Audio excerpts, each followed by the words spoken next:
احمق لوگ کہیں گے کہ مسلمان جس قبلے پر پہلے سے چلے آتے تھے اب اس سے کیوں منہ پھیر بیٹھے؟ تم کہہ دو کہ مشرق اور مغرب سب اللہ ہی کا ہے، وہ جس کو چاہتا ہے سیدھے رستے پر چلاتا ہے، اور اسی طرح ہم نے تم کو امت معتدل بنایا ہے تاکہ تم لوگوں پر گواہ بنو اور پیغمبر آخر الزماں صلی اللہ علیہ وآلہ وسلم تم پر گواہ بنے۔ اور جس قبلے پر تم پہلے تھے اس کو ہم نے اس لیے مقرر کیا تھا کہ معلوم کریں کہ کون ہمارے پیغمبر کا تابع رہتا ہے اور کون الٹے پاؤں پھر جاتا ہے۔ اور یہ بات یعنی تحویل قبلہ لوگوں کو گراں معلوم ہوئی، مگر جن کو اللہ نے ہدایت بخشی ہے وہ اسے گراں نہیں سمجھتے، اور اللہ ایسا نہیں کہ تمہارے ایمان کو یوں ہی ضائع کر دے۔ اللہ تو لوگوں پر بڑا مہربان ہے، صاحب رحمت ہے۔ اے پیغمبر صلی اللہ علیہ وآلہ وسلم، ہم تمہارا آسمان کی طرف منہ اٹھانا دیکھ رہے ہیں، سو ہم تم کو اسی قبلے کی طرف جس کو تم پسند کرتے ہو منہ کرنے کا حکم دیں گے، تو اپنا منہ مسجد حرام یعنی خانہ کعبہ کی طرف پھیر لو، اور تم لوگ جہاں ہوا کرو نماز پڑھنے کے وقت اسی مسجد کی طرف منہ کر لیا کرو۔ اور جن لوگوں کو کتاب دی گئی ہے وہ خوب جانتے ہیں کہ یہ نیا قبلہ ان کے پروردگار کی طرف سے حق ہے، اور جو کام یہ لوگ کرتے ہیں اللہ ان سے بے خبر نہیں۔ اور اگر تم ان اہل کتاب کے پاس تمام نشانیاں بھی لے کر آؤ تو بھی یہ تمہارے قبلے کی پیروی نہ کریں، اور تم بھی ان کے قبلے کی پیروی کرنے والے نہیں ہو، اور ان میں سے بھی بعض کے قبلے کے پیرو نہیں۔ اور اگر تم باوجود اس کے کہ تمہارے پاس علم یعنی اللہ کا حکم آ چکا ہے ان کی خواہشوں کے پیچھے چلو گے تو ظالموں میں ہو جاؤ گے۔ جن لوگوں کو ہم نے کتاب دی ہے وہ ان پیغمبر آخر الزماں صلی اللہ علیہ وآلہ وسلم کو اس طرح پہچانتے ہیں جس طرح اپنے بیٹوں کو پہچانا کرتے ہیں،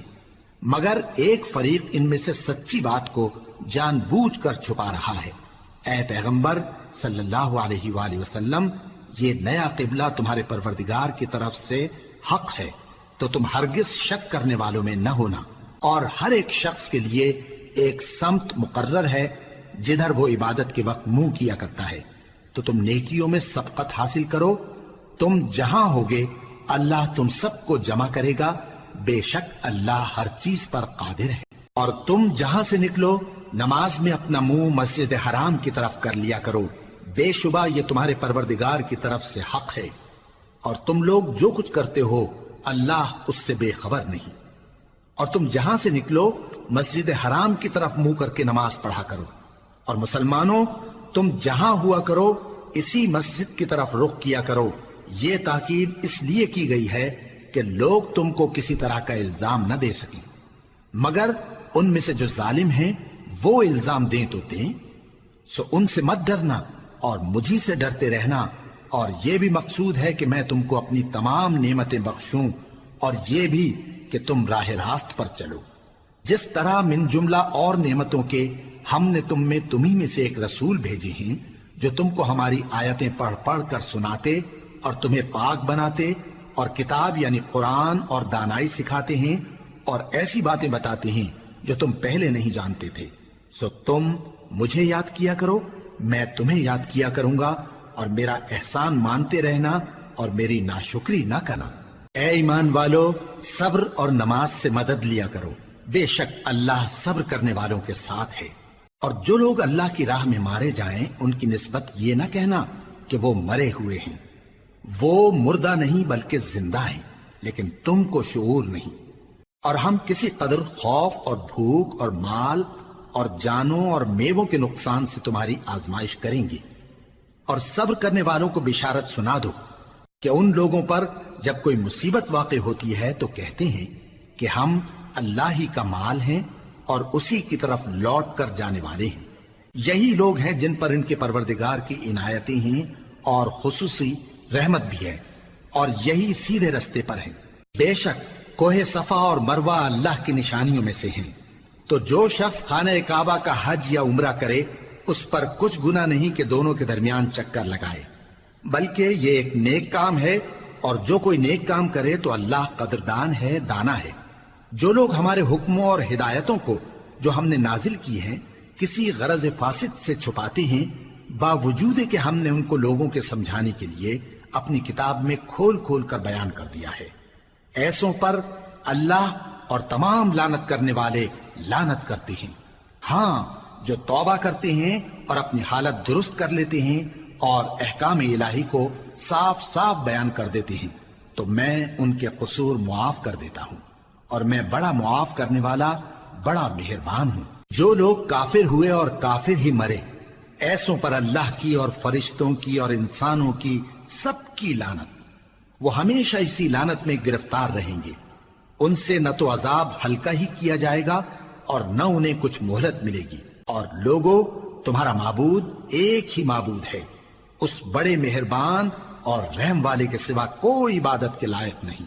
بے شک آسمانوں اور زمین کے پیدا کرنے میں اور رات اور دن کے ایک دوسرے کے پیچھے آنے جانے میں اور کشتیوں اور جہازوں میں جو سمندر میں لوگوں کے فائدے کے لیے رواں ہیں، اور میں جس کو اللہ آسمان سے برساتا اور اس سے زمین کو اس کے مردہ ہو جانے کے بعد زندہ یعنی خشک ہو جانے کے بعد سرسبز کر دیتا ہے، اور زمین پر ہر قسم کے جانور پھیلانے میں اور ہواؤں کے چلانے میں اور بادلوں میں جو آسمان اور زمین کے درمیان گھرے رہتے ہیں، عقل مندوں کے لیے اللہ کی قدرت کی نشانیاں ہیں۔ اور بعض لوگ ایسے ہیں جو غیر اللہ کو اللہ کا شریک بناتے اور ان سے اللہ کی سی محبت کرتے ہیں،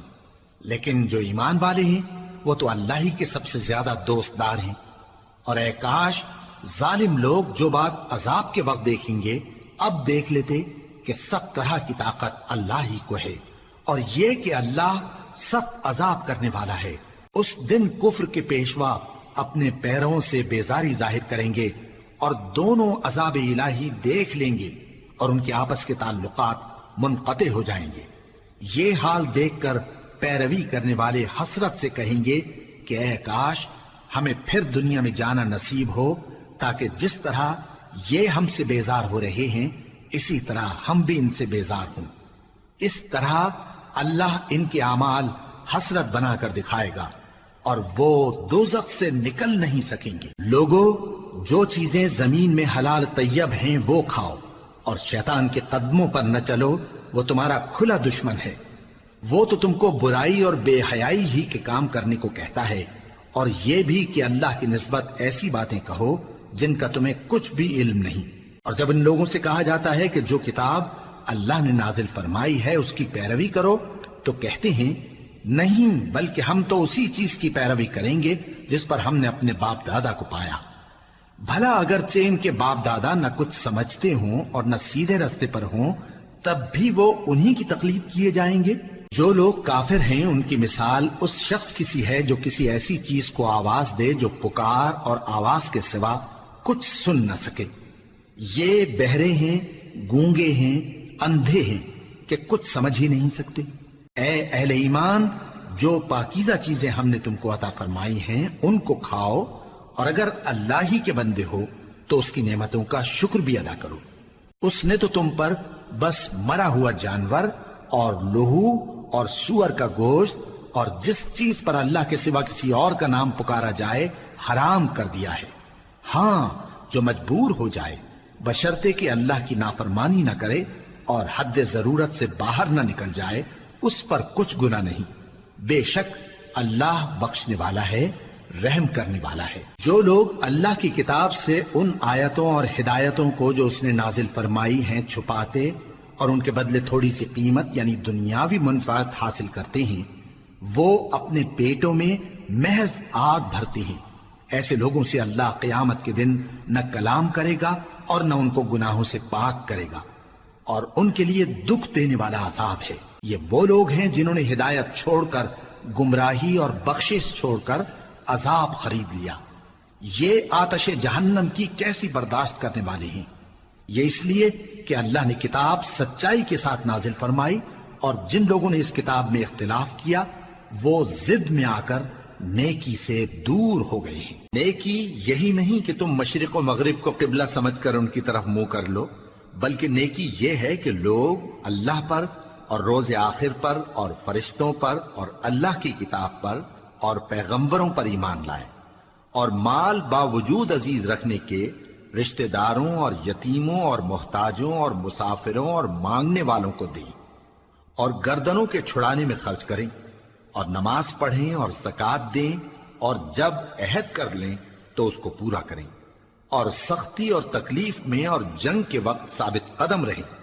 یہی لوگ ہیں جو ایمان میں سچے ہیں، اور یہی ہیں جو اللہ سے ڈرنے والے ہیں۔ مومنوں، تم کو مقتولوں کے بارے میں قصاص یعنی خون کے بدلے خون کا حکم دیا جاتا ہے، اس طرح پر کہ آزاد کے بدلے آزاد مارا جائے، اور غلام کے بدلے غلام، اور عورت کے بدلے عورت۔ اور اگر قاتل کو اس کے مقتول بھائی کے قصاص میں سے کچھ معاف کر دیا جائے تو وارث مقتول کو پسندیدہ طریق سے قرارداد کی پیروی یعنی مطالبہ خون بہا کرنا اور قاتل کو خوشخوئی کے ساتھ ادا کرنا چاہیے۔ یہ تمہارے پروردگار کی طرف سے تمہارے لیے آسانی اور مہربانی ہے۔ اب جو اس کے بعد زیادتی کرے اس کے لیے دکھ کا عذاب ہے۔ اور اے اہل عقل، حکم قصاص میں تمہاری زندگانی ہے کہ تم قتل و خونریزی سے بچو۔ تم پر فرض کیا جاتا ہے کہ جب تم میں سے کسی کو موت کا وقت آ جائے تو اگر وہ کچھ مال چھوڑ جانے والا ہو تو ماں باپ اور رشتہ داروں کے لیے دستور کے مطابق وصیت کر جائے۔ اللہ سے ڈرنے والوں پر یہ ایک حق ہے۔ پھر جو شخص وصیت کو سننے کے بعد اس کو بدل ڈالے تو اس کے بدلنے کا گناہ انہی لوگوں پر ہے جو اس کو بدلیں، اور بے شک اللہ سنتا جانتا ہے۔ اب اگر کسی کو وصیت کرنے والے کی طرف سے کسی وارث کی طرفداری یا حق تلفی کا اندیشہ ہو تو اگر وہ وصیت کو بدل کر وارثوں میں صلح کرا دے تو اس پر کچھ گناہ نہیں، بے شک اللہ بخشنے والا ہے، رحم والا ہے۔ مومنوں، تم پر روزے فرض کیے گئے ہیں جس طرح تم سے پہلے لوگوں پر فرض کیے گئے تھے تاکہ تم پرہیزگار بنو۔ روزوں کے دن گنتی کے چند روز ہیں، تو جو شخص تم میں سے بیمار ہو یا سفر میں ہو تو دوسرے دنوں میں روزوں کا شمار پورا کر لے۔ اور جو لوگ روزہ رکھنے کی طاقت رکھیں لیکن رکھیں نہیں، وہ روزے کے بدلے محتاج کو کھانا کھلا دیں۔ اور جو کوئی اپنی مرضی سے زیادہ نیکی کرے تو اس کے حق میں زیادہ اچھا ہے، اور اگر سمجھو تو روزہ رکھنا ہی تمہارے حق میں بہتر ہے۔ روزوں کا مہینہ رمضان کا مہینہ ہے جس میں قرآن اول نازل ہوا، جو لوگوں کا رہنما ہے اور جس میں ہدایت کی کھلی نشانیاں ہیں، اور جو حق و باطل کو الگ الگ کرنے والا ہے۔ تو جو کوئی تم میں سے اس مہینے میں موجود ہو چاہیے کہ پورے مہینے کے روزے رکھے، اور جو بیمار ہو یا سفر میں ہو تو دوسرے دنوں میں روزے رکھ کر ان کا شمار پورا کر لے۔ اللہ تمہارے حق میں آسانی چاہتا ہے اور سختی نہیں چاہتا،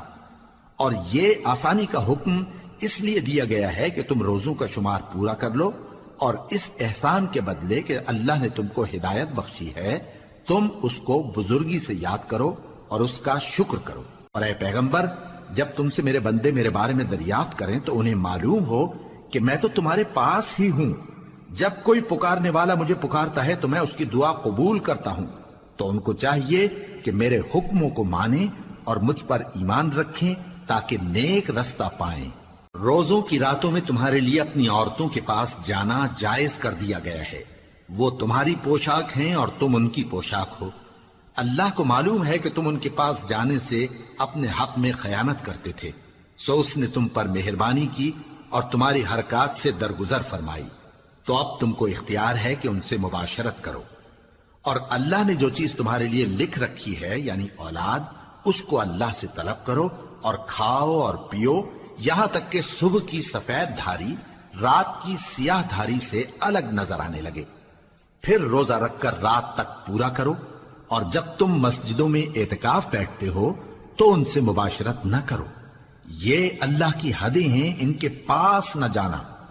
اسی طرح اللہ اپنی آیتیں لوگوں کے سمجھانے کے لیے کھول کھول کر بیان فرماتا ہے تاکہ وہ پرہیزگار بنے۔ اور آپس میں ایک دوسرے کا مال ناحق نہ کھاؤ، اور نہ اس کو رشوتاً حاکموں کے پاس پہنچاؤ تاکہ لوگوں کے مال کا کچھ حصہ ناجائز طور پر کھا جاؤ، اور اسے تم جانتے بھی ہو۔ اے پیغمبر، لوگ تم سے نئے چاند کے بارے میں دریافت کرتے ہیں کہ گھٹتا بڑھتا کیوں ہے۔ کہہ دو کہ وہ لوگوں کے کاموں کی میعادیں اور حج کے وقت معلوم ہونے کا ذریعہ ہے،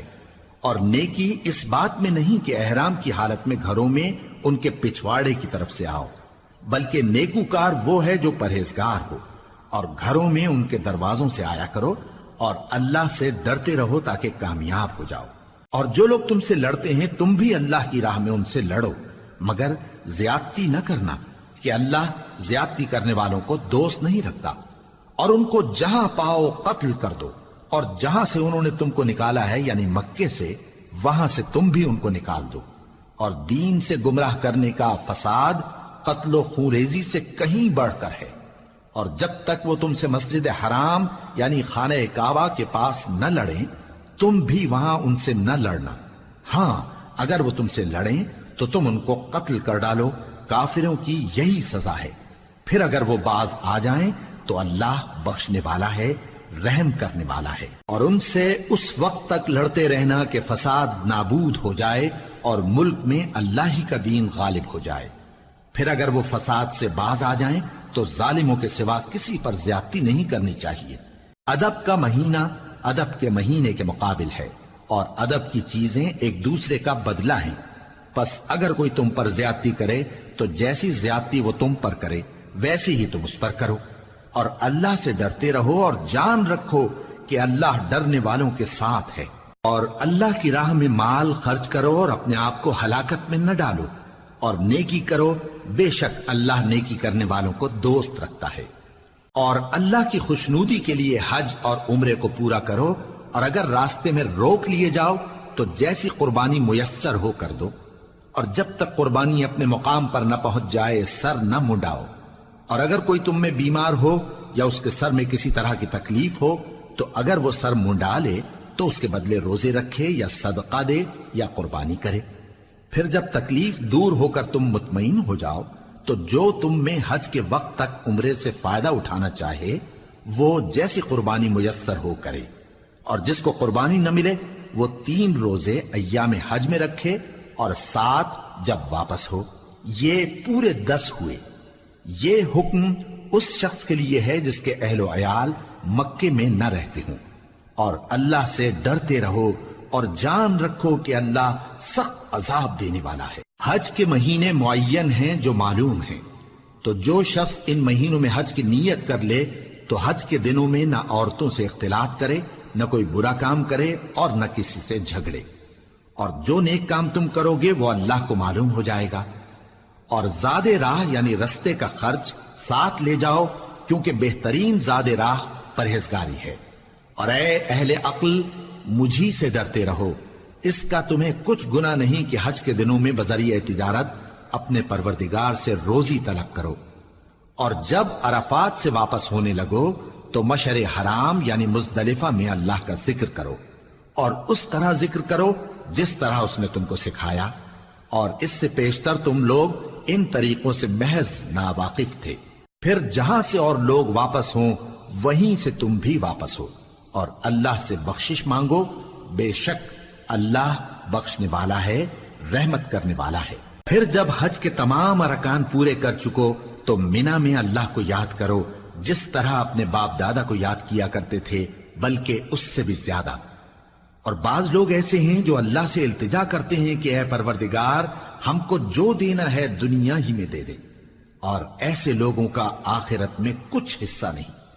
اور بعض ایسے ہیں کہ دعا کرتے ہیں کہ پروردگار ہم کو دنیا میں بھی نعمت عطا فرما اور آخرت میں بھی نعمت بخشیو اور دوزخ کے عذاب سے محفوظ رکھیو۔ یہی لوگ ہیں جن کے لیے ان کے کاموں کا حصہ یعنی اجر نیک تیار ہے، اور اللہ جلد حساب لینے والا ہے۔ اور قیام منا کے دنوں میں جو گنتی کے دن ہیں اللہ کو یاد کرو۔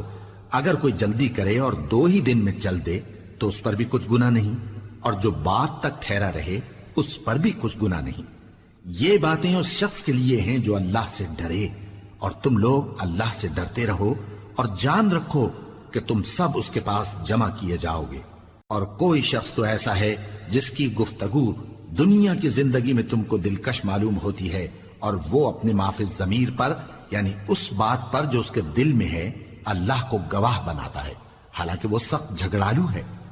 اور جب پیٹ پھیر کر چلا جاتا ہے تو زمین میں دوڑتا پھرتا ہے تاکہ اس میں فتنہ انگیزی کرے اور کھیتی کو برباد اور انسانوں اور حیوانوں کی نسل کو نابود کر دے، اور اللہ فتنہ انگیزی کو پسند نہیں کرتا۔ اور جب اس سے کہا جاتا ہے کہ اللہ سے خوف کر تو غرور اس کو گناہ میں پھنسا دیتا ہے، سو اس کو جہنم کافی ہے اور وہ بہت برا ٹھکانہ ہے۔ اور کوئی شخص ایسا ہے کہ اللہ کی خوشنودی حاصل کرنے کے لیے اپنی جان بیچ ڈالتا ہے، اور اللہ بندوں پر بہت مہربان ہے۔ مومنو، اسلام میں پورے پورے داخل ہو جاؤ اور شیطان کے پیچھے نہ چلو، وہ تو تمہارا کھلا دشمن ہے۔ پھر اگر تم احکام روشن پہنچ جانے کے بعد لڑکھڑا جاؤ تو جان رکھو کہ اللہ غالب ہے، حکمت والا ہے۔ کیا یہ لوگ اسی بات کے منتظر ہیں کہ ان پر اللہ کا عذاب بادل کے سائبانوں میں نازل ہو اور فرشتے بھی اتر آئیں اور کام تمام کر دیا جائے؟ اور سب کاموں کا رجوع اللہ ہی کی طرف ہے۔ اے پیغمبر، بنی اسرائیل سے پوچھو کہ ہم نے ان کو کتنی کھلی نشانیاں دیں، اور جو شخص اللہ کی نعمت کو اپنے پاس آنے کے بعد بدل دے تو اللہ سخت عذاب کرنے والا ہے۔ اور جو کافر ہیں ان کے لیے دنیا کی زندگی خوشنما کر دی گئی ہے اور وہ مومنوں سے تمسخر کرتی ہیں، لیکن جو پرہیزگار ہیں وہ قیامت کے دن ان سے اوپر ہوں گے، اور اللہ جس کو چاہتا ہے بے حساب رزق دیتا ہے۔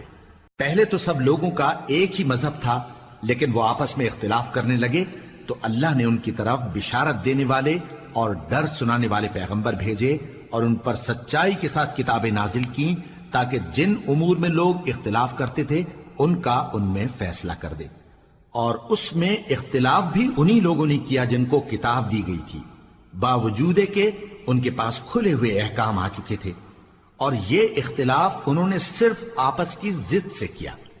تو جس امر حق میں وہ اختلاف کرتے تھے اللہ نے اپنی مہربانی سے مومنوں کو اس کی راہ دکھا دی،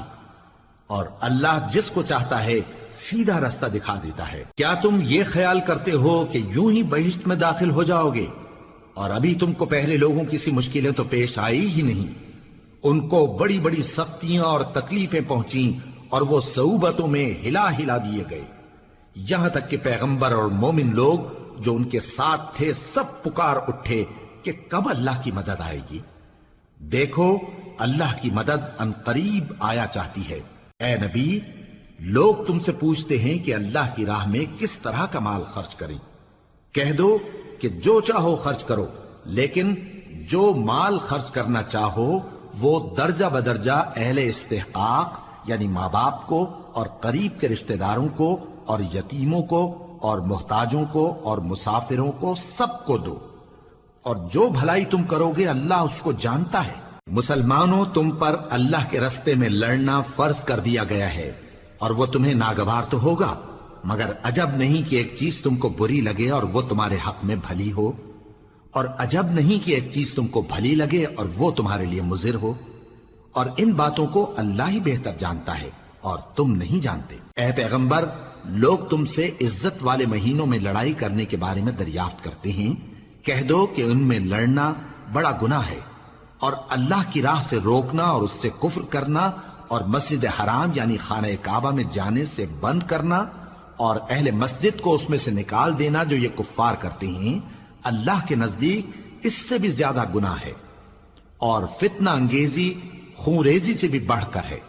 اور یہ لوگ ہمیشہ تم سے لڑتے رہیں گے، یہاں تک کہ اگر مقدور رکھیں تو تم کو تمہارے دین سے پھیر دیں، اور جو کوئی تم میں سے اپنے دین سے پھر کر کافر ہو جائے گا اور کافر ہی مرے گا تو ایسے لوگوں کے اعمال دنیا اور آخرت دونوں میں برباد ہو جائیں گے، اور یہی لوگ دوزخ میں جانے والے ہیں جس میں ہمیشہ رہیں گے۔ جو لوگ ایمان لائے اور اللہ کے لیے وطن چھوڑ گئے اور کفار سے جنگ کرتے رہے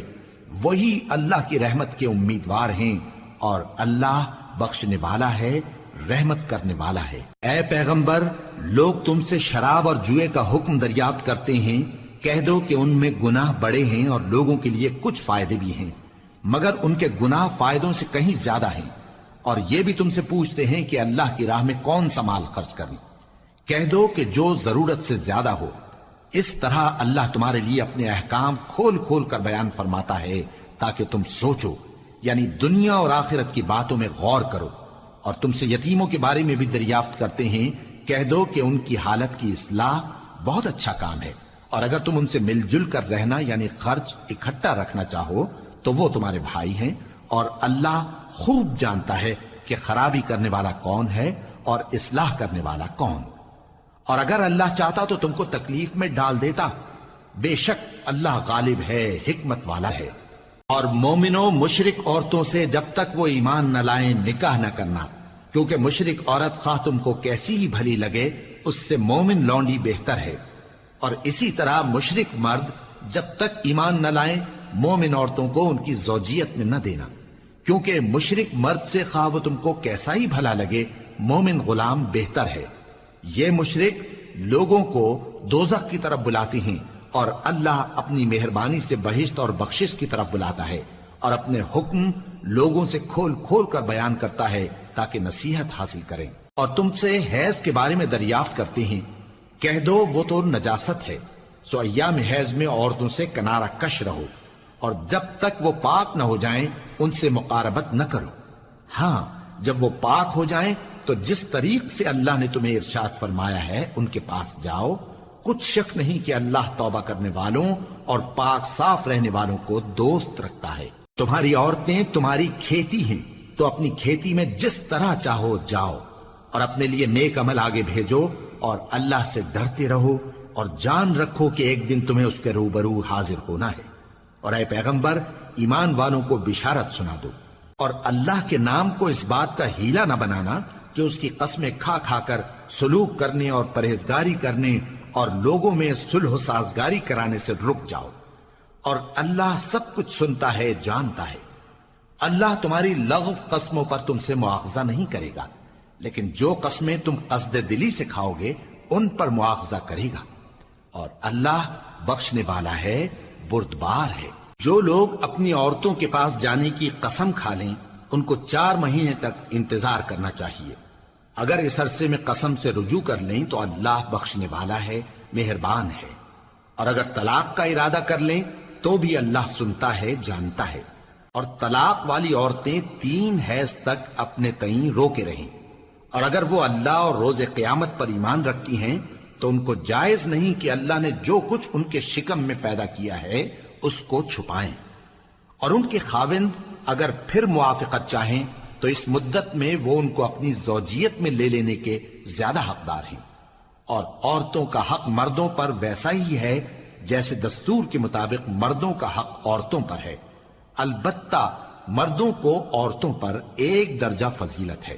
اور اللہ غالب ہے صاحب حکمت ہے۔ طلاق صرف 2 بار ہے، یعنی جب 2 دفعہ طلاق دے دی جائے تو پھر عورتوں کو یا تو بطریق شائستہ نکاح میں رہنے دینا ہے یا بھلائی کے ساتھ چھوڑ دینا، اور یہ جائز نہیں کہ جو مہر تم ان کو دے چکے ہو اس میں سے کچھ واپس لے لو۔ ہاں اگر زن و شوہر کو خوف ہو کہ وہ اللہ کی حدوں کو قائم نہیں رکھ سکیں گے تو اگر عورت خاوند کے ہاتھ سے رہائی پانے کے بدلے میں کچھ دے ڈالے تو دونوں پر کچھ گناہ نہیں۔ یہ اللہ کی مقرر کی ہوئی حدیں ہیں، ان سے باہر نہ نکلنا، اور جو لوگ اللہ کی حدوں سے باہر نکل جائیں گے وہ گناہگار ہوں گے۔ پھر اگر شوہر 2 طلاقوں کے بعد تیسری طلاق عورت کو دے دے تو اس کے بعد جب تک عورت کسی دوسرے شخص سے نکاح نہ کر لے اس پہلے شوہر پر حلال نہ ہوگی۔ ہاں اگر دوسرا خاوند بھی طلاق دے دے اور عورت اور پہلا خاوند پھر ایک دوسرے کی طرف رجوع کر لیں تو ان پر کچھ گناہ نہیں، بشرطے کہ دونوں یقین کریں کہ اللہ کی حدوں کو قائم رکھ سکیں گے، اور یہ اللہ کی حدیں ہیں، ان کو وہ ان لوگوں کے لیے بیان فرماتا ہے جو علم رکھتے ہیں۔ اور جب تم عورتوں کو 2 دفعہ طلاق دے چکو اور ان کی عدت پوری ہو جائے تو انہیں یا تو حسن سلوک سے نکاح میں رہنے دو یا بطریق شائستہ رخصت کر دو، اور اس نیت سے ان کو نکاح میں نہ رہنے دینا چاہیے کہ انہیں تکلیف دو اور ان پر زیادتی کرو، اور جو ایسا کرے گا وہ اپنا ہی نقصان کرے گا۔ اور اللہ کے احکام کو ہنسی اور کھیل نہ بناؤ،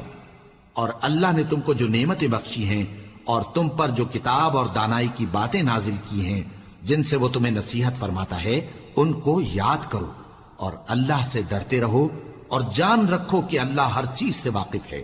اور جب تم عورتوں کو طلاق دے چکو اور ان کی عدت پوری ہو جائے تو ان کو اپنے شوہروں کے ساتھ جب وہ آپس میں جائز طور پر راضی ہو جائیں نکاح کرنے سے مت روکو۔ اس حکم سے اس شخص کو نصیحت کی جاتی ہے جو تم میں اللہ اور روز آخر پر یقین رکھتا ہے، یہ تمہارے لیے نہایت خوب اور بہت پاکیزگی کی بات ہے،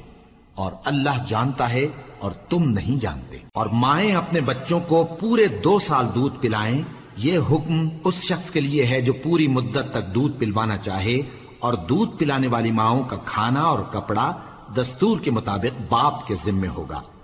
کسی شخص کو اس کی طاقت سے زیادہ تکلیف نہیں دی جاتی، تو یاد رکھو کہ نہ تو ماں کو اس کے بچے کے سبب نقصان پہنچایا جائے اور نہ باپ کو اس کی اولاد کی وجہ سے نقصان پہنچایا جائے، اور اسی طرح نان و نفقہ بچے کے وارث کے ذمے ہے۔ اور اگر دونوں یعنی ماں باپ آپس کی رضامندی اور صلاح سے بچے کا دودھ چھڑانا چاہیں تو ان پر کچھ گناہ نہیں، اور اگر تم اپنی اولاد کو دودھ پلوانا چاہو تو تم پر کچھ گناہ نہیں، بشرطے کہ تم دودھ پلانے والیوں کو دستور کے مطابق ان کا حق جو تم نے دینا کیا تھا دے دو، اور اللہ سے ڈرتے رہو اور جان رکھو کہ جو کچھ تم کرتے ہو اللہ اس کو دیکھ رہا ہے۔ اور جو لوگ تم میں سے مر جائیں اور عورتیں چھوڑ جائیں تو وہ عورتیں 4 مہینے اور 10 دن اپنے آپ کو روکے رہیں، اور جب یہ عدت پوری کر چکیں اور اپنے حق میں پسندیدہ کام یعنی نکاح کر لیں تو تم پر کچھ گناہ نہیں، اور اللہ تمہارے سب کاموں سے واقف ہے۔ اگر تم اشارے کنائے میں عورتوں کو نکاح کا پیغام بھیجو یا نکاح کی خواہش کو اپنے دلوں میں مخفی رکھو تو تم پر کچھ گناہ نہیں۔ اللہ کو معلوم ہے کہ تم ان سے نکاح کا ذکر کرو گے، مگر ایام عدت میں اس کے سوا کے دستور کے مطابق کوئی بات کہہ دو، پوشیدہ طور پر ان سے قول و قرار نہ کرنا، اور جب تک عدت پوری نہ ہو لے نکاح کا پختہ ارادہ نہ کرنا، اور جان رکھو کہ جو کچھ تمہارے دلوں میں ہے اللہ کو سب معلوم ہے، تو اس سے ڈرتے رہو اور جان رکھو کہ اللہ بخشنے والا ہے، حلم والا ہے۔ اور اگر تم عورتوں کو ان کے پاس جانے یا ان کا مہر مقرر کرنے سے پہلے طلاق دے دو تو تم پر کچھ گناہ نہیں، ہاں ان کو دستور کے مطابق کچھ خرچ ضرور دو، یعنی مقدور والا اپنے مقدور کے مطابق دے اور تنگ دست اپنی حیثیت کے مطابق۔ نیک لوگوں پر یہ ایک طرح کا حق ہے۔ اور اگر تم عورتوں کو ان کے پاس جانے سے پہلے طلاق دے دو لیکن مہر مقرر کر چکے ہو تو آدھا مہر دینا ہوگا۔ ہاں اگر عورتیں مہر بخش دیں یا مرد جن کے ہاتھ میں عقد نکاح ہے اپنا حق چھوڑ دیں اور پورا مہر دے دیں تو ان کو اختیار ہے، اور اگر تم مرد لوگ ہی اپنا حق چھوڑ دو تو یہ پرہیزگاری کی بات ہے، اور آپس میں بھلائی کرنے کو فراموش نہ کرنا۔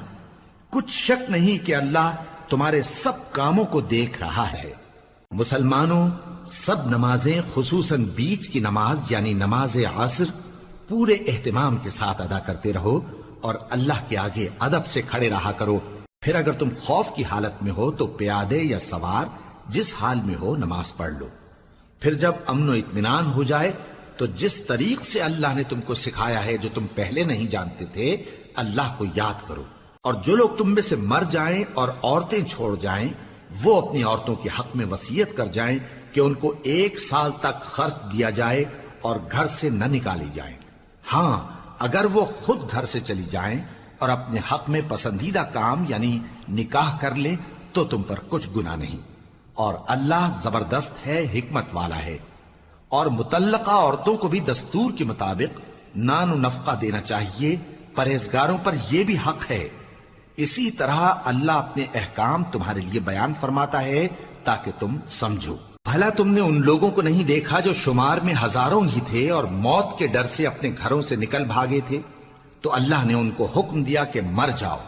پھر ان کو زندہ بھی کر دیا۔ کچھ شک نہیں کہ اللہ لوگوں پر مہربانی رکھتا ہے، لیکن اکثر لوگ شکر نہیں کرتے۔ اور مسلمانوں، اللہ کی راہ میں جہاد کرو اور جان رکھو کہ اللہ سب کچھ سنتا ہے، سب کچھ جانتا ہے۔ کون ہے کہ اللہ کو قرض حسنہ دے کہ وہ اس کے بدلے اس کو کئی گنا زیادہ دے گا، اور اللہ ہی روزی کو تنگ کرتا اور وہی اسے کشادہ کرتا ہے، اور تم اسی کی طرف لوٹ کر جاؤ گے۔ بھلا تم نے بنی اسرائیل کی ایک جماعت کو نہیں دیکھا جس نے موسیٰ کے بعد اپنے پیغمبر سے کہا کہ آپ ہمارے لیے ایک بادشاہ مقرر کر دیں تاکہ ہم اللہ کی راہ میں جہاد کریں؟ پیغمبر نے کہا کہ اگر تم کو جہاد کا حکم دیا جائے تو ایسا تو نہیں کہ لڑنے سے پہلو تہی کرو۔ وہ کہنے لگے کہ ہم اللہ کی راہ میں کیوں نہ لڑیں گے جبکہ ہم وطن سے خارج اور بال بچوں سے جدا کر دیے گئے۔ پھر جب ان کو جہاد کا حکم دیا گیا تو چند اشخاص کے سوا سب پھر گئے، اور اللہ ظالموں سے خوب واقف ہے۔ اور پیغمبر نے ان سے یہ بھی کہا کہ اللہ نے تم پر طالوت کو بادشاہ مقرر فرمایا ہے وہ بولے کہ اسے ہم پر بادشاہی کا حق کیوں کر ہو سکتا ہے؟ اس سے بڑھ کر بادشاہی کے مستحق تو ہم ہیں، اور اس کے پاس تو بہت سی دولت بھی نہیں۔ پیغمبر نے کہا کہ اللہ نے اس کو تم پر فضیلت دی ہے اور بادشاہی کے لیے منتخب فرمایا ہے۔ اس نے اسے علم بھی بہت سا بخشا ہے اور تن و توش بھی بڑا عطا کیا ہے، اور اللہ کو اختیار ہے جسے چاہے بادشاہی بخشے، وہ بڑا کشائش والا ہے، دانا ہے۔ اور پیغمبر نے ان سے کہا کہ ان کی یعنی طالوت کی بادشاہی کی نشانی یہ ہے کہ تمہارے پاس وہ صندوق آئے گا جس کو فرشتے اٹھائے ہوئے ہوں گے، اس میں تمہارے پروردگار کی طرف سے تسلی بخشنے والی چیز ہوگی اور کچھ اور چیزیں بھی ہوں گی جو موسیٰ اور ہارون چھوڑ گئے تھے۔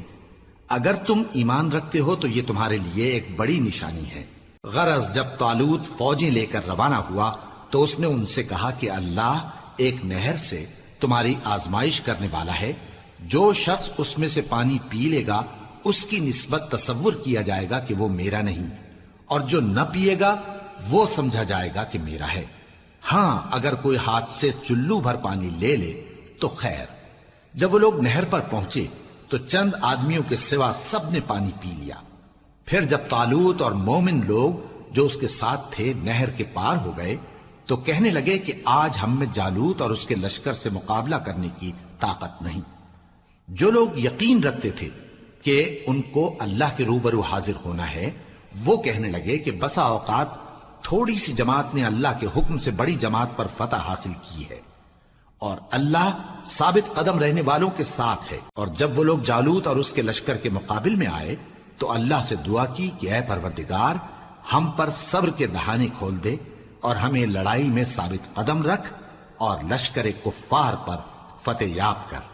تو طالوت کی فوج نے اللہ کے حکم سے ان کو شکست دے دی، اور داؤد نے جالوت کو قتل کر ڈالا، اور اللہ نے ان کو بادشاہی اور دانائی بخشی اور جو کچھ چاہا سکھایا۔ اور اگر اللہ لوگوں کو ایک دوسرے پر چڑھائی اور حملہ کرنے سے نہ ہٹاتا رہتا تو کرۂ ارض تباہ ہو جاتا، لیکن اللہ اہل عالم پر بڑا مہربان ہے۔ یہ اللہ کی آیتیں ہیں جو ہم تم کو سچائی کے ساتھ پڑھ کر سناتے ہیں، اور اے محمد صلی اللہ علیہ وآلہ وسلم، تم بلا شبہ پیغمبروں میں سے ہو۔